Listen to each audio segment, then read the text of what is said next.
这次视频呢，想跟大家分享一些书单的推荐。这几本书呢，都是我越读呢越感兴趣的。我觉得一本书写得好的话呢，是会让读者越来越好奇，越来越感兴趣下面的内容是什么的。接下来我就一一介绍一下我推荐这些书吧。她是美国的已故的女法官，她出生的年代呢是女性是不能够去学法学的，更不要说参加最高法院，进入最高法院去工作等等的。他这里开篇也有说，就是在1956年的秋天的时候，他进入了这个法学院。那个时候呢，女性在法学院的比例都少于3%。就在他出书的那段时间呢，是已经有一半的法学学生是女性。这边他都列举了很多数字来对比，就是他那个年代和现在这个年代的一些区别。他的贡献是之一的，就是推动了这个在美国的法学的这个女性的发展和女性的话语权的部分。她的老公 Marty 是在当兵54年的年尾的时候呢，发现她怀孕了，所以她就有点担心在law school 她要明年入学，她又有一个 infant， 她要怎么办？那个时候她的 father-in-law 就给了她一个建议，就说 Ruth, if you don't want to start law school, you have a good reason to resist the undertaking.No one will think the less of you if you make that choice. 如果你不想要开始去法学院读书，那是因为你有一个刚出生的小孩，没有人会因为这个也觉得你是毫无价值的。但是如果你真的想要去学法律呢，你就需要停止担心这一切，然后找出一个方式去管理安排你的小孩和学校。这句话应该对他来说是非常受益的。Spend no time fretting and find a way to do what I thought important to get done.他在正式开篇的时候呢 Part 1他就说他妈妈是对他影响很深刻的第一个女性。他妈妈在他小的时候，他有一个印象，就是他很喜欢去读 Daily News， 当时美国的第一夫人写的，然后那个时候相当于是开创了一个先河，在1933年，因为那个时候女性的发言很不自由。这里他也很重要的有一点也点出来，就是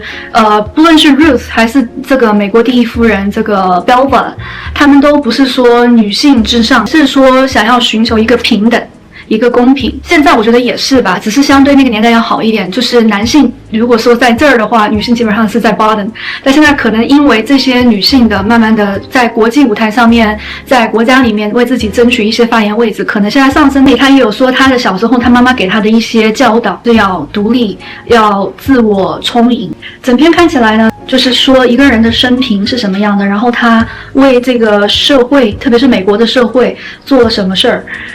然后也能够从这本书里面学到一些 spirit， 是一个很有意思的一个读物。如果大家感兴趣人物传的话，我很推荐这个，其实比较好读，而且通篇都非常轻松。然后第二本书呢，我想推荐的是这个《乌合之众》。我其实之前推荐的书单里面好像有它，我发现每一个时间段去读一本书的感受也不一样。我因为在这本书里面读到了一些句子或者词语对于女性的一种语言上的习惯性的贬低，所以我专门去对它做了一个人肉搜索，然后发现果不其然，这个作者他主要的一个思想就是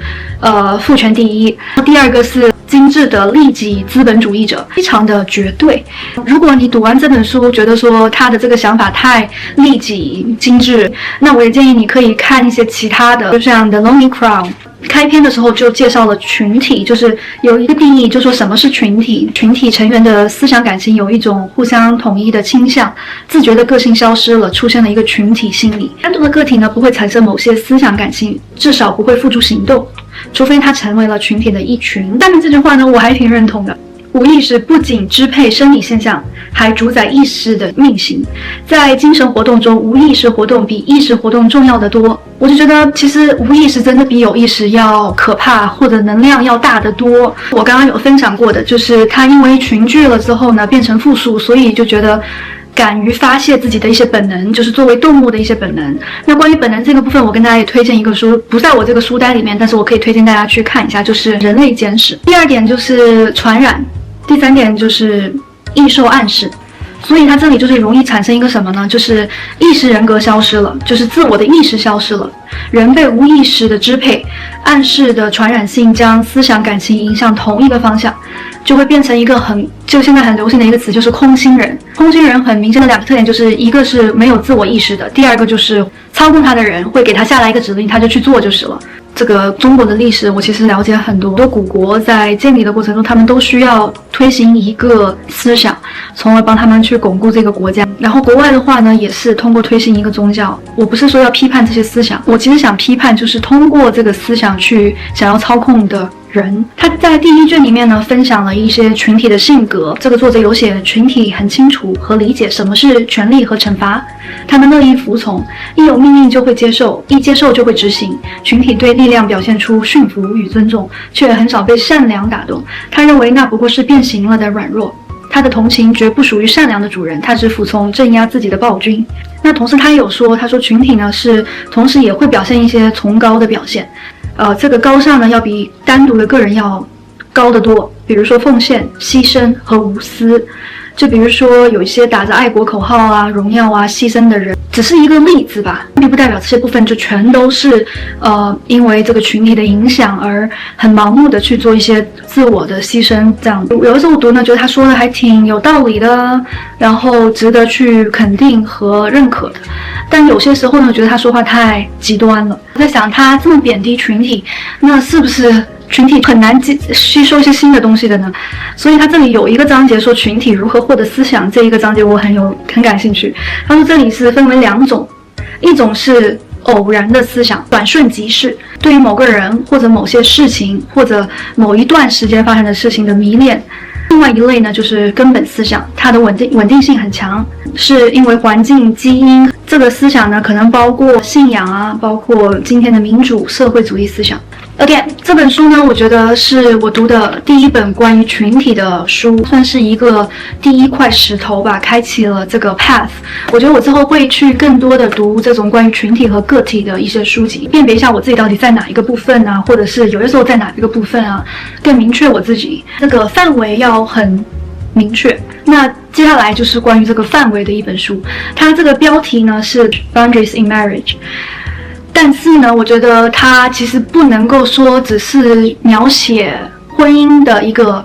范围的一本书，我觉得可以用在各个关系里面，只是这个程度大家需要去斟酌。里面呢也有引用一些圣经里面的内容，我觉得他写的特别的好，他会举一些例子来让读者能够更快速的了解他想要表达的意思，和很有逻辑性，能够知道说接下来我如果有这一类的例子的话，我应该如何去做会更好一些。那这里呢，我有一些基本的东西想跟大家分享。什么是 boundary？ 它这里提出来的第一个词是 ownership。 In relationships, ownership is always very important. If I know where the boundaries are in our relationship, I know who owns things such as feelings, attitudes, and behaviors as well. 有的时候我们本身是有 ownership 的，但是生活的过程中慢慢的扔掉了，可能是因为很多的原因，也或者是呢，我们是本身没有 ownership 的，但是我们可能读了一些书呢，慢慢帮我们找回这个 ownership。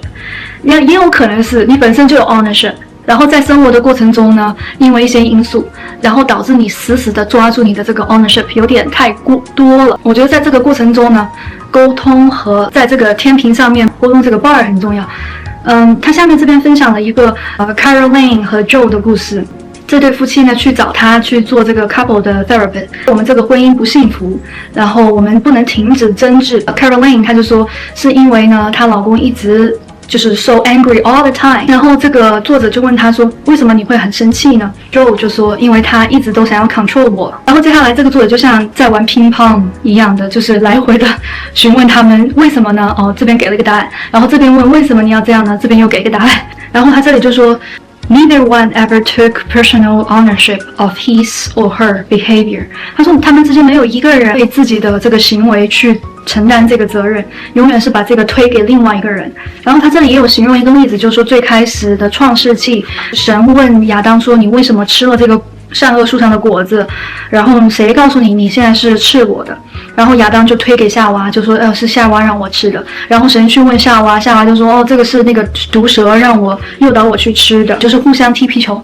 都不接受，都不承认自己的问题。所以作者就在这说 The first way in which clarifying boundaries help us is to know where one person ends and the other begins。 他说当我们知道了这个 boundary 之后，承认自己的问题，然后 take the responsibility。 所以他下一个这个词条就是 responsibility。在一段关系里面，两个人踢皮球的这个现象呢，其实也是在互相推卸责任的意思了。